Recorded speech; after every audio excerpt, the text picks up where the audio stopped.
Hello creative friends, I'm Anastasia, and in this video I'll be showing you how I turn items from the thrift store into beautiful and budget-friendly decor for your home. Let's get into it.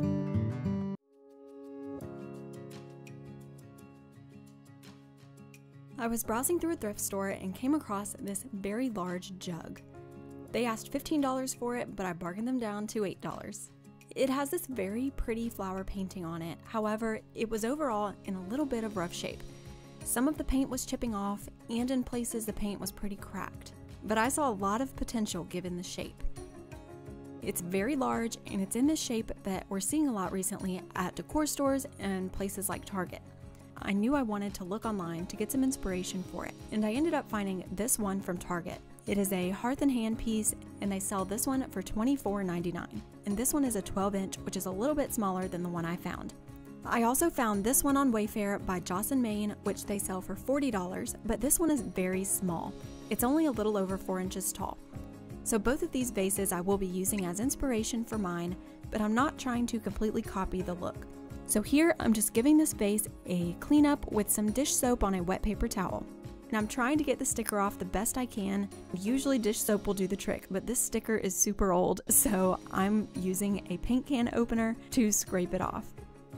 It won't matter too much since we will be plastering over it, but I got a little carried away since it was very satisfying to scrape this off. This ended up being pretty dirty. There was quite a bit of dirt and sticky stuff at the bottom where the padded protective feet on it have slid around a bit. So I'm just working to get that gunk off so our vase feels brand new.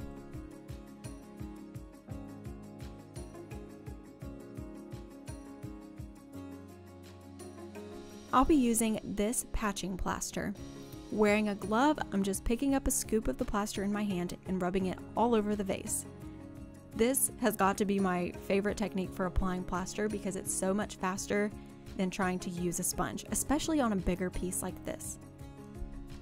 I'm going in horizontal lines because I would like the grooves in my plaster to go horizontally, but feel free to do this part of the process any way you like to get the look that you're going for.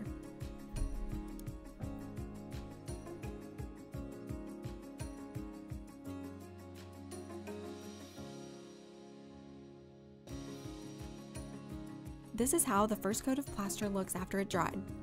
I'm really liking the way it looks. Now I'm just going to put a second coat over the top.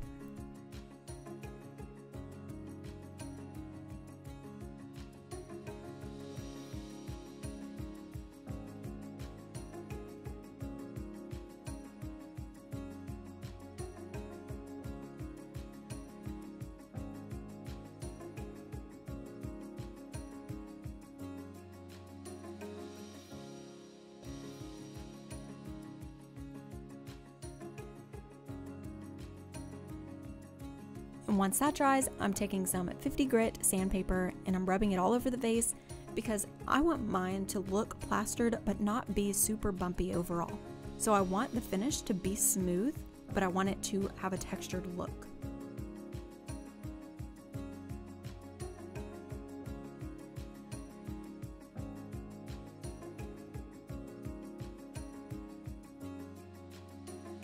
I decided to paint it Popular Gray by Sherwin, but once I started that, I just didn't think it was exactly what I had envisioned. So I decided to try a technique I've seen other people do and I wanted to try. So I'll be taking some wet coffee grounds from my coffee this morning and just rubbing this all over the vase. What this is doing is essentially dyeing the plaster with the coffee. You can totally get creative with this part. You can concentrate the coffee grounds on certain areas, you can cover the entire vase in it, you can go over it several times to darken it as much as you want. You have so many options.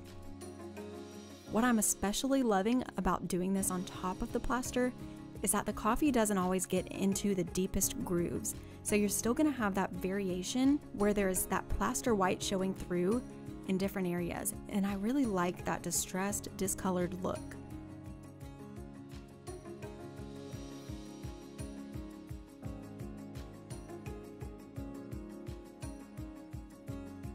I put a little more plaster on top of the area where I'd previously painted some of that Popular Gray, and after that dried, I sanded that down and then dyed that area with the coffee so that it matched the rest of the jug. Once the coffee has dried, you want to just wipe away the coffee grounds and then seal it with a clear matte protective spray like this one. To style, I'm using some beautiful stems that I found at Goodwill recently, and here is the final reveal.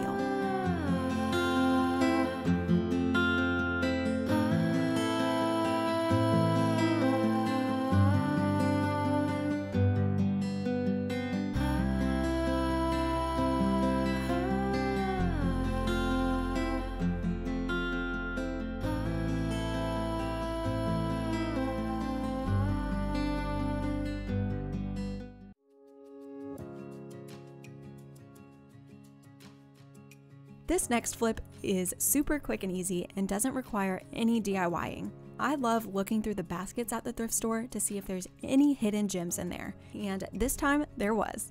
I ended up coming across these two matching baskets, one big and one little one. They were $1.99 each and they were in perfect condition.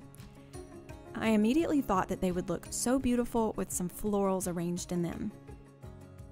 So I'll be styling the big one using some greenery and some lavender stems that I also recently found at Goodwill.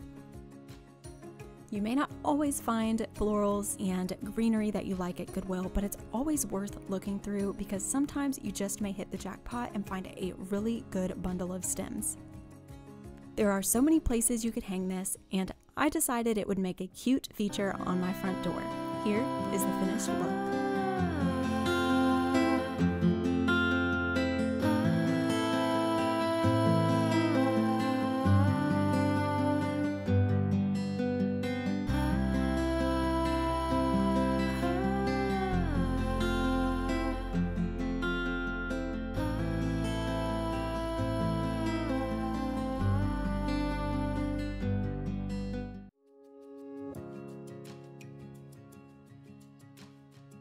This scalloped ceramic bowl is a piece I thrifted several years ago, and I honestly have only displayed this in my home once for a very short period of time.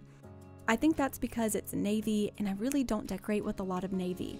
However, I love the shape and this bowl is just very cute, so I think that changing the color to one that I do decorate with will allow me to display this beautiful piece all the time in my home.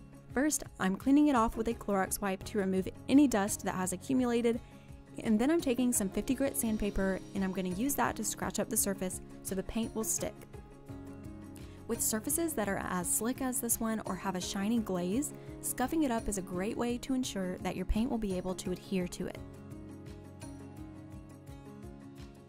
I got this white acrylic paint from Dollar Tree and I wanted to put that on there as a primer. However, the paint was just bubbling and not sticking to the surface well at all. And I think it's because this paint is pretty thin and low quality. So instead, I'll be using my Popular Gray by Sherwin and painting that on as a base coat. This paint is thicker and overall worked much better.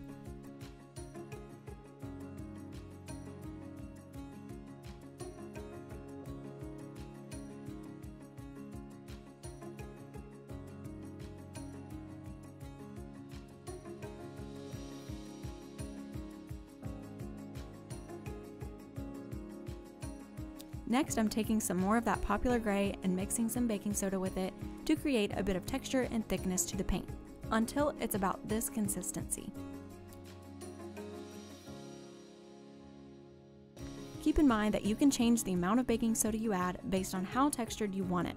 The more baking soda you add, the more textured it will be. I'm painting an even layer over the entire piece.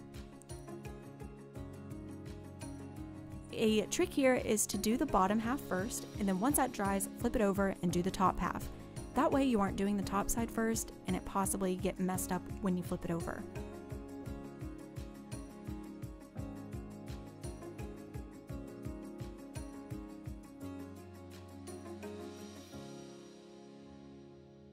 This is how the first coat turned out. And now I'll be doing a second coat.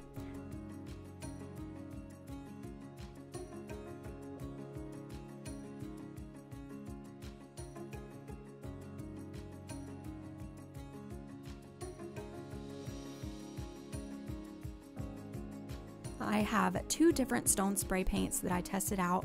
The one on the left here is a beige stone and the one on the right is a black stone. Based on this test, I decided to go with the beige one because I wanted a more subtle color to it. I'm holding the spray paint very far away so it doesn't create a super heavy texture. I'm following the same technique here by spraying the bottom first, and then once that dries, flipping it over and spraying the top. Once that completely dries, I'm taking this clear matte protective spray and giving the entire thing a good coat so that it lasts for a very long time. To style, I'll be using this gorgeous burgundy eucalyptus that I found at the Dollar Tree. And now it's time for the final reveal.